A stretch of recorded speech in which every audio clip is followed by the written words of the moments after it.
Saan dito? Hoy, huwag ka pupunta dyan! Grabe nangyari sa kanya. Naman siya. Ba't ang daming tao?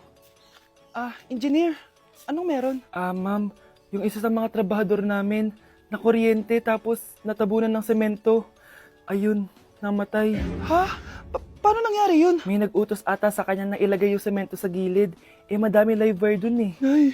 Ang problema, ma'am, kung tatanggalin pa namin yung katawan niya sa ilalim ng semento, baka hindi agad matapos tong bahay niyo. Hindi pwedeng hindi matapos agad tong bahay na to. Di bale, babayaran ko na lang yung pamilya nung namatay. Nay, sigurado ka ba? Sige po, ma'am. Sige na, ituloy niyo na yan. Congrats po, ma'am. Natapos din yung bahay niyo. Ang ganda, di ba? Wow, ang ganda. Maraming salamat, engineer. Una na po ako, ma'am. Anak, tara pasok na tayo. Wow, ang ganda ng loob. Nay, hindi talaga ako mapakali na may bangkay dito sa ilalim ng bahay natin. Huwag kang okay, anak. Kasalanan niya naman kung bakit siya namatay eh. Ay, matutulog na lang ako sa bago kong bahay. Wow, ang ganda ng kwarto ko. Ano yun? Kasalanan mo kung bakit ako namatay. Nay! Mga anak, maganda ba? Oh, mawawala ako ng 3 araw Nay, kailangan ba talaga tumuloy doon? Importante yun, anak. Minsan lang ikasal yung kumare ko, no? Tsaka sa Cebu siya gagawin, di ba? Shala. Basta, Nay, mag-ingat ka, ha? Oo naman, anak. Huwag ka mag-alala. O siya, naalis na ako. Mga kapatid mo, ha?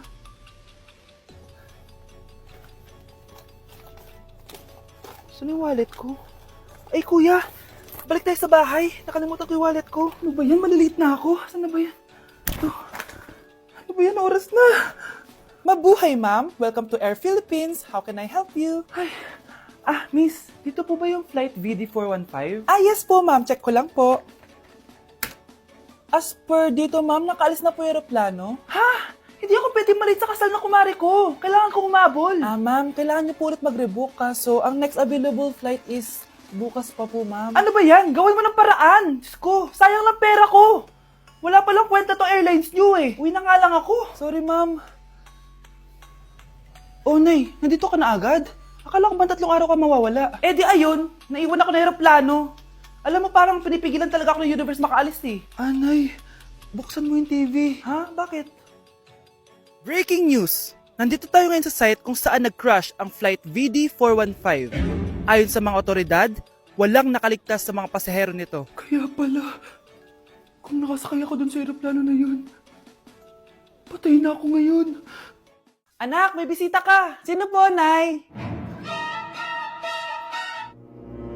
Anak, na paano ka? Ba't parang nakakita ka na multo? Wala, Nay. Ma'am, kamusta naman po yung anak ko sa school? Isusumbong ko si Kyle sa inyo, ma'am. Ma'am, bakit? May ginawa ba siya? Yang anak mo kasi. Ano po, ma'am? Napakagaling, oo. Masipag at matalino yan sa school, ma'am. Opo, tama, Nay.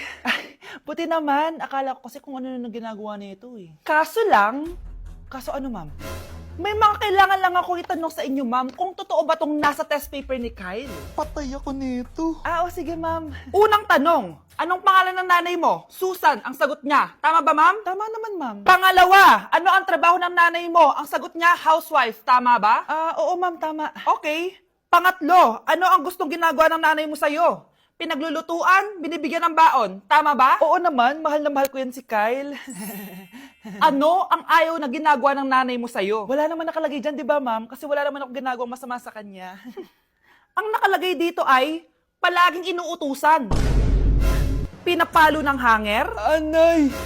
Binabato ng kaldero, sinisigawan, minumura, at pinapalayas. Tama ba, ma'am? Walang iya ka, anak. Halika rito! Nay, wag mo! Pinapalo pala kita ng hanger, ha? Halika rito, matatamaan ka sa akin! Nay, test paper lang yan eh! Ma'am, kumalma ka. Kumalma? Kasalanan mo to eh! Ikaw una matatamaan sa akin! Sabi ko na lalayas na ako eh. Uy mga Mars, sorry na late ako Sorry din mga Mars, yung driver ko kasi tagal. Ako din na late, yung helicopter ko kasi nagpagas pa sa ere. Ikaw Mars, bakit ka na late? Yung kotse ko kasi nabangga. Dilulo ka ata, Nay. Naka-tricycle lang tayo eh. Nahimik ka. So Mars, kamusta pala kayong dalawa? ginto, kakauwi ko lang ng Amerika. Ako naman, kakagaling ko lang ng Europe tsaka Japan. Eh, ikaw, Mars, saan ka galing? Ako? Galing ako sa mall. Sa mall ka lang pumupunta? Mall sa Australia. Ba, ang sosyal. Mag-mall lang sa Australia pa. Sinungaling. Sa Changi ka lang pumupunta eh. Isa pa, pag di ka na nahimik dyan.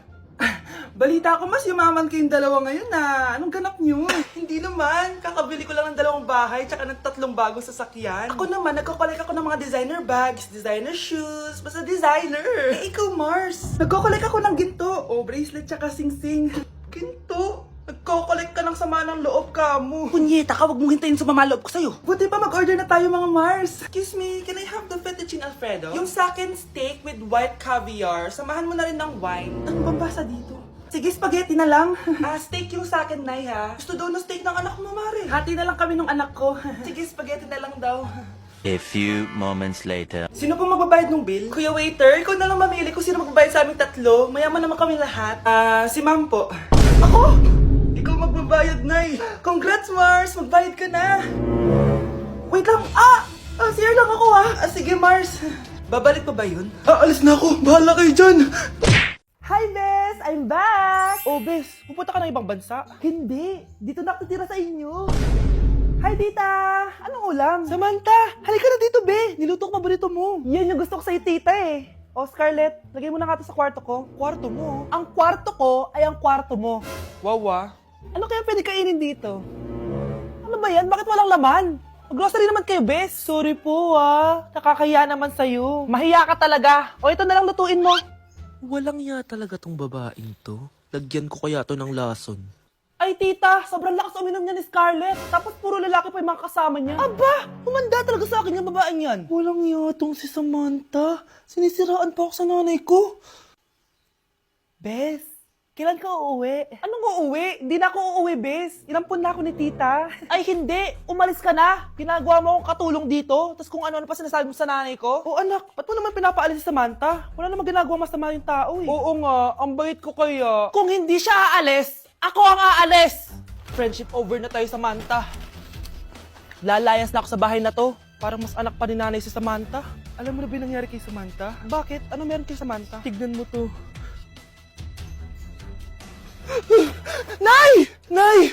Oh, di ba lumayas ka na? Paalisin mo na yan si Samantha! Sino siya anak? Tinawag mo bang anak si Samantha? Ay, hindi ko alam, Nay. Paalisin mo nga yan. Hoy, babae, kung sino ka man, umalis ka na dito.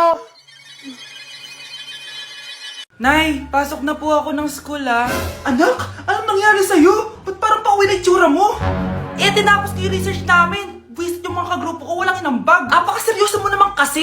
Wala ba sa New Year's resolution mo yung mag-enjoy? Mag-e-enjoy lang ako pag ako yung top 1 sa klase namin. Sana, sa pagiging fresh, top 1 ka din. Che, alis na nga ako. A few moments later. Tabi tayo, Horay! Guys, tingnan niyo TikTok, may crystal lang fresh. Wow, pati pa si Crystal ang fresh. Parang hindi siya na-stress nung bakasyon. Ano nangyari sa'yo, babe? Epekto ba yun na walang jowa? Anong nangyari sa akin? Di ba ginawa ko yung research natin? Yung visit na to? Ha? Di naman kayo nag-aambag, di ba? O, babe, ba't naman nagtatabog ka dyan? Eh, baka gusto ko isumbong kita kay Nan. Ikaw kaya? Isumbong kita sa nanay mo. Di ba bagsak ka sa lahat ng subject, ha? Kumalma ka! Totoo ba to? Lumalapit sa akin si Crush. Magkakajowa na ako. Hi po. Hello. Salamat pala sa pagpapakopya sa akin, ha. Ang taas ng score ko. Wala yun. Basta ikaw. Matalino ka sana, kaso ganyan na tsura mo. Iloso Sumbatero, number 2! Mukhang kasino! Sino nag-aaway? Eto, gamitin mo to. Sikreto to ni Crystal kaya nag-glow up siya. Garnier Anti-Acne Serum. Be, totoo ba yan? No bumps, pimples, and acne marks? Mag-glow up na ako. Oo, be. Ito, try mo na. Ito na ang simula ng aking pagbangon. From breaking out to breaking free. Good morning, class. Maganda kayo dahil mag-quiz tayo. Ang lakas magpa-quiz ni ma'am, akala mo naman nagtuturo siya. True, be. Hoy kayo, may sinasabi ba kayo? Ang sabi ko, ang lakas mo magpa-quiz, akala mo nagtuturo ka. Eh, hindi naman eh. Ganun. Minamalditahan mo ako. Tara, sa principal's office. So, bakit nyo kinonduct tong research paper nyo? Ay, may choice ba kami, ma'am? Di ba sabi mo gawa kami na research? Bakit nyo kami tinatanong kung bakit namin kinonduct to? Aba, sumasagot ka? Eh, di ba question and answer tayo dito, ma'am? So, bawal na pala sumagot? Nilalaro nyo lang ata kami. Magpapakita na ako ng mga grades nyo. At huwag kayong magreklamo kung bagsak kayo, ha? Okay, Scarlett, ikaw mauna. For sure, mataas grades ko. bakit bagsak ka? Bakit? Pumapasok ka ba sa subject ko? Remember class, taga-compute lang kami ng grades nyo. Kayo ang tagagawa. Eh ikaw ma'am, nagtuturo ka ba? Aba, walang iya ka. Eh puro ka lang naman kwento ng buhay mo, di ba? True. Ito ba yun sa exam? Alang isasagot namin sa enumeration ma'am. Yung 5 naging crush mo nung high school? Class, ipasa nyo tong assignment na nakikita nyo sa blackboard. Ipasa nyo rin bukas yung 3 activity na pinapagawa ko. Okay ba? Ma'am, hinay-hinay naman. Bawal na kami matulog. Yung Diyos nga nagpahinga, kami bawal. Mukha ba kami robot, ma'am? Oo, nakakaramdam kami, oo, kasakit. Ah, nagre-reklamo ka ba? Ay, hindi ako nagreklamo, ma'am. Halos magkasakit na nga kami dahil wala kaming tulog. Diba? Mas ginaganahan kami mag-aral. Ah, pilosopo ka? Ibabagsak kita. Hindi mo na ako kailangang ibagsak dahil magdadrop na ako. Guys, pasupport ako ha dahil mag-vlog na lang ako. Go, best support! Bye, ma'am. Hi, classmates! Namiss niyo ba ako? Oh, anong meron?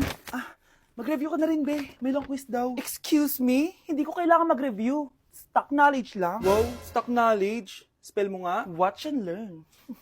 Okay, class! Ready na ba kayo sa long quiz? Sana madali lang. Bago tayo magsimula sa exam, isa lang ang rule ko. Bawal mangopya.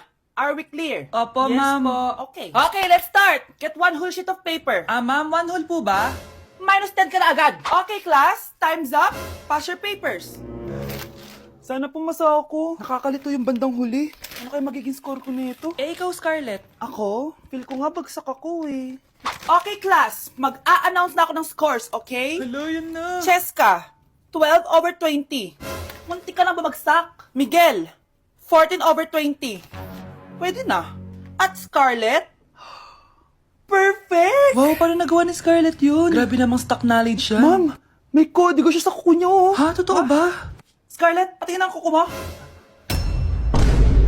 Kaya pala perfect ka? Dapat bagsak na yan eh. Ang daya. Aba, bakit ako babagsak? Eh, ang number 1 rule lang naman ni ma'am ay bawal mangopya. May sinabi pa siyang bawal maglagay ng sagot sa kuko? Meron ba? Ba't parang kasalanan ko? May point si Scarlett. Pointless. Next time, kilalanin yung mga binabangga niyo ha. Psst, bata, gusto mo ba ng pancake? Oh, para sa'yo. Tamang-tama, nagugutom ako! Mag-iingat ka palagi, ha? Ah, sige po.